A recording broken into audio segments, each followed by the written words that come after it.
La Convención Constitucional despachó el borrador de la nueva Constitución, un hito con el que se comienza ya a dar forma a esta propuesta que debe ser votada en el plebiscito de salida el próximo 4 de septiembre.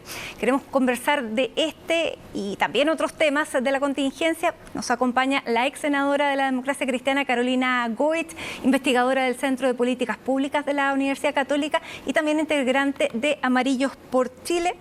Carolina, bienvenida, ciudadana Carolina Goich, bienvenida a CNN Chile, a CNN Prime. ¿Cómo está? Muchas gracias, Matilde. Casi se te salió el senadora. Se me va a salir seguramente varias veces. No hay ningún problema.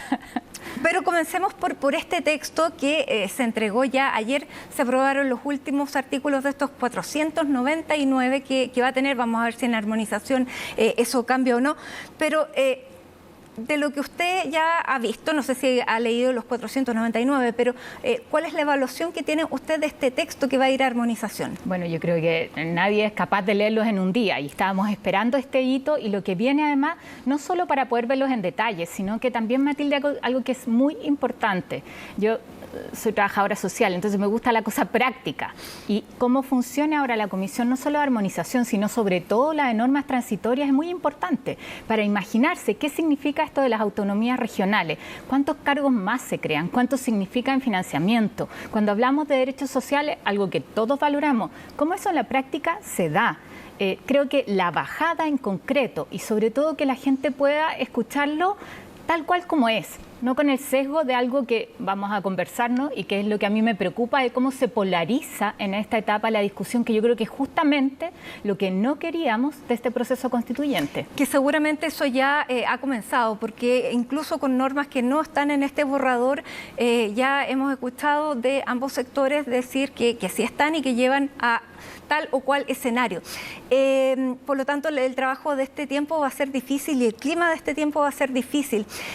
¿Usted ve una posibilidad de plantear antes del 4 de septiembre una alternativa en el caso que ganara el rechazo, por ejemplo? Mira, lo que yo creo es que gane una u otra opción, aquí hay una tarea pendiente. Pero una cosa primero, ¿antes o después de saber esta alternativa? ¿Antes o después del 4 de septiembre? O sea, yo creo que plantear una alternativa antes de que tengamos el resultado, no. Pero preparar el terreno y es de alguna manera poner perspectiva. ¿Qué esperábamos muchos? Y yo te lo digo por el mundo de la centroizquierda, que activamente votamos apruebo, ¿no es cierto? Yo fui parlamentaria, ¿no es cierto? Fuimos parte del proceso que permitió esta ruta constituyente y esperábamos que el principal mandato que le dio el pueblo de Chile a los constituyentes se cumpliera y que era generar una casa común, generar un acuerdo del Chile que queríamos para los próximos 50 años. Y eso no se cumplió, no se cumplió. Pase lo que pase, los resultados van a ser estrechos, ¿no? Y va a quedar un grupo que se va a sentir derrotado y otro grupo que se va a sentir victorioso. ¿Usted ya tiene decidido el voto de plebiscito de salida? No, mira, yo siempre he sido una mujer súper seria, he tratado de serla, muy rigurosa, entonces para mí es muy importante que el proceso termine, ver qué pasa durante estas próximas semanas con estas dos comisiones. Incluso fui parte de una campaña que encabezó Javiera Pará, una que nos una, ¿no? Ella que fue de las impulsoras de la Asamblea Constituyente, lo que nos permitió avanzar hacia una nueva constitución, y decía aquí ese objetivo original de tener una constitución que nos una no se cumplió. Y ahí decíamos justamente que la Comisión de Armonización hubiera podido tener más atribuciones de las que hoy día tiene para llegar a un resultado donde ojalá todos estuviéramos de acuerdo. A mí me llama la atención, Matilde, no sé si a ti te pasa, hoy día se está discutiendo cómo va a ser la franja electoral. Entonces van a estar por un lado los del apruebo, por otro lado los del rechazo. Es lo más parecido a una campaña que no era el objetivo. Yo hubiera esperado, sinceramente, lo que me imaginaba era al CERVEL en una campaña donde nos explicaba a todos los chilenos y chilenas cuáles son las normas que se están discutiendo. Pero no un enfrentamiento, porque al final, claro, en el fondo ganas tú, pierde el otro, o a la inversa. Bueno, con tantos artículos, hay algunos que dicen que esto se parece más a un programa de gobierno que a una constitución. ¿Usted lo ve así? Sí, y además el trabajo de los constituyentes se pareció más al Parlamento que la tarea que le había mandatado el pueblo de Chile. Esto de que yo tengo mi idea, la represento, en vez de generar un acuerdo, si eso era lo que se buscaba.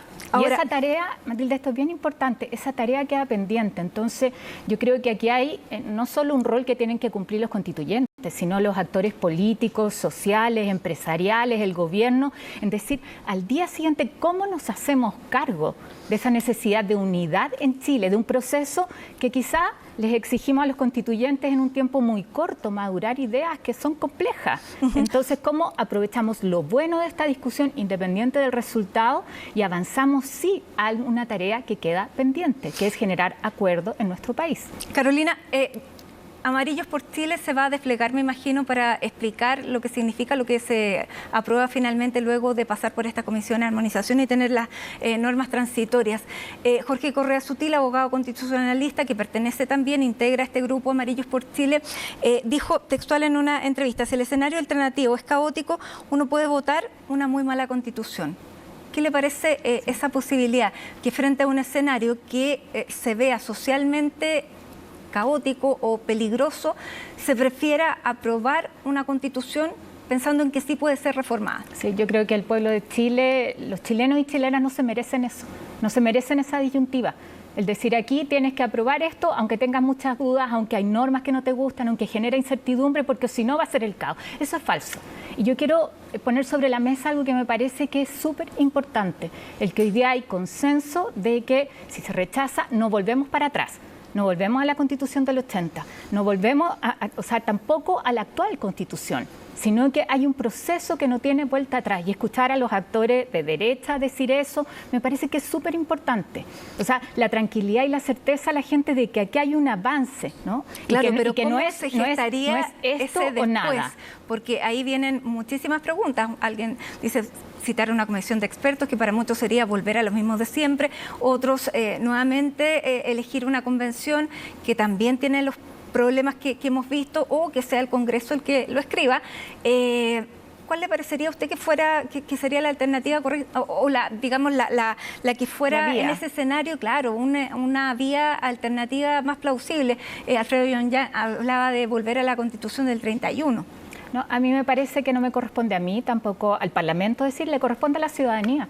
La ciudadanía, pero ciudadana. Claro, pero la ciudadanía, y yo soy una ciudadana que vengo de un mundo político, ¿no es cierto? Pero creo que así como se gestó este proceso, desde el estallido social, desde la gente que salió a marchar en forma pacífica, devolvámosle la decisión a la ciudadanía, que se vuelva a pronunciar. O sea, yo siempre he sido en eso, Matilde, amiga de la participación en todos los procesos que he impulsado.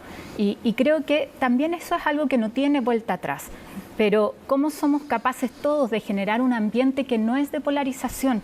O sea, de verdad, cuando se dio la imposición de la Constitución del 80 no había otra alternativa más que eso se aprobara. Eso es lo distinto de hoy día. Hoy día existen dos alternativas que el propio presidente de la República, Gabriel Boric, ha dicho son legítimas. Y en uno y otro camino, la tarea pendiente es cómo damos certeza, cómo damos estabilidad a nuestro país, cómo hacemos que el proceso que viene hacia adelante sea para mejor. Y a mí me parece que hay muchos temas que hoy día están puestos sobre la mesa que no eran los que pidió la gente inicialmente y que me preocupan. Me preocupan, por ejemplo, las diferencias que se dan entre el mundo indígena y el mundo no indígena. Pero, por ejemplo, en un niño que nace en un mismo territorio. Sí están varias de las demandas del estallido, que era una salud para todos, educación, derecho a una vivienda. ¿Qué le gusta a usted de este borrador? O sea, yo creo que en términos de derechos sociales no hay duda que hay que avanzar. Y lo que me gustaría ver es cómo eso se hace operativo. En salud, yo creo que es muy gráfico de cómo somos capaces como país de avanzar. Y yo miraría el ejemplo de la pandemia. O sea, en pandemia, por un estado de alerta sanitaria, lo que hizo FONASA fue el ente rector. Eso es lo que uno espera, y utilizó todas las capacidades de lo público y lo privado en función de salvar vidas. Me encantaría que pudiéramos hacer eso en cáncer también, donde comentábamos antes de partir el aumento de las garantías GES incumplidas. O sea, claro, el 38%. ¿Cómo se traduciría eso en el escenario que se aprueba en el borrador, que claro, se veía complejo? Pero mira, es que hoy día hay 10.500 personas que tienen incumplidas sus garantías GES en cáncer. O sea, imagínate lo que pasa con los que no están en el GES. Y a ellos les vamos a decir, ¿saben qué? Esperemos que se dé una discusión de leyes en el Parlamento. No está muy claro. Yo creo que el texto en salud es un avance, sin duda. Pero hoy día también veo a muchos que dicen, entonces no voy a poder optar, los privados no van a participar. ¿O qué pasa con los seguros de salud, los seguros complementarios? Tú sabes, Matilde, que los seguros complementarios de salud no los regula, no los fiscaliza la Superintendencia de Salud, sino que la Comisión de Mercado Financiero. Entonces, yo lo que esperaría ahí es que nos pongamos en los zapatos de la gente y cómo, en vez de traspasar el problema que hoy día tenemos real e inaceptable de las ISAPRES y esta multiplicidad de planes, la pasamos ahora a otras entidades. Entonces, ¿a qué voy ahí?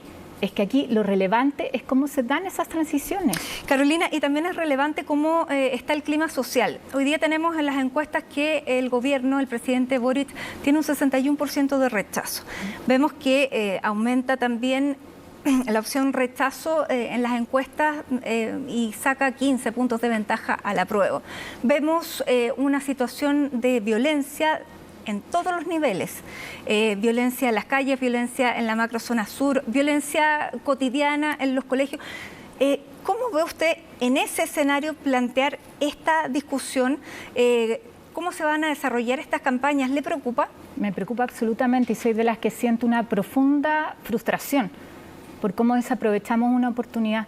Y además en un momento que, tal cual como tú relatas, no tenemos tanto espacio para correr riesgos, para darnos estos lujos.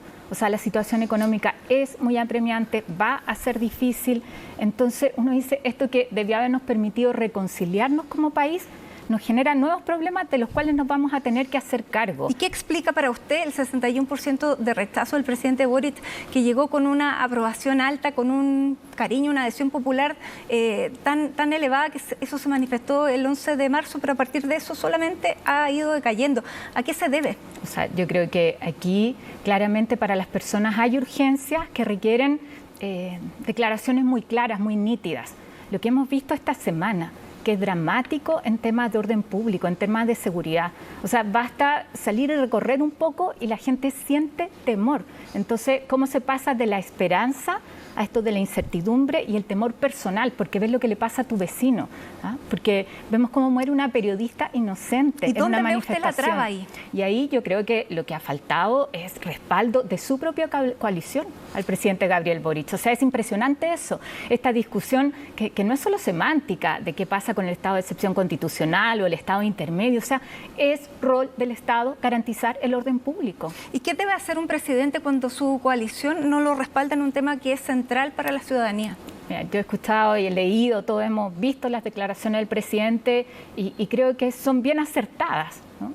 Y lo que necesita es que su grupo, detrás sus parlamentarios, en vez de generarles problemas, lo respalden. Y lo que yo espero que, tal cual como lo ha señalado, utilices las herramientas que hoy día tiene, que tiene el Estado, ¿no es cierto?, que tiene el gobierno a mano para garantizar la seguridad de las personas. Antes que discutir este estado intermedio, que aplique inmediatamente las herramientas que tiene a mano. Lo que pasa es que la inmovilidad, ¿eh?, el no hacer nada, el no poder hacer nada, estar presos de eso, para tener los votos de sus parlamentarios, es muy complejo. Ahí los que pierden son los ciudadanos.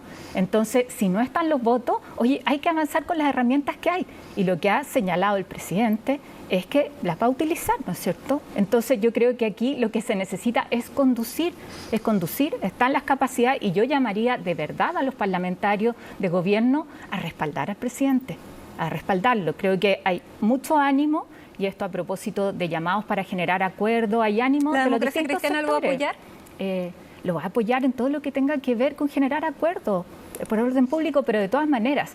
Pero la prioridad para la democracia cristiana está en los ciudadanos. En los ciudadanos, o sea, no podemos permitir que se normalicen situaciones de violencia grave que estamos viendo hoy día. O sea, eso requiere actuación firme y rápida. Carolina Goit, muchísimas gracias por estar con nosotros aquí en CNN Prime.